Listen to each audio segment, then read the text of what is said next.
ঢাকা বিভাগ। ঢাকা বিভাগে মোট জেলার সংখ্যা আছে 13টি। চলুন জেনে নিই কোন কোন জেলা আছে।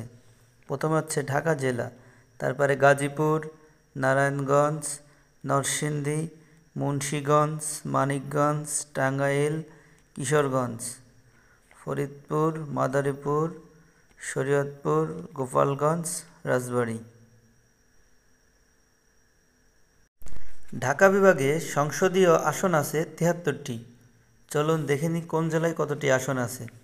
ঢাকা জেলাতে আসন আছে 20টি, গাজীপুরে আসন আছে 5টি, নারায়ণগঞ্জে 5টি, নরসিংদী 5টি, মুন্সিগঞ্জে 3টা, মানিকগঞ্জে 3টি, টাঙ্গাইলে আছে 8টি সংসদীয় আসন, কিশোরগঞ্জে 6টি, ফরিদপুরে আছে 4টি, মাদারীপুরে 3টা, শরীয়তপুরে 3টা, গোপালগঞ্জে 3টা এবং রাজবাড়ীতে 2টি সংসদীয় আসন আছে।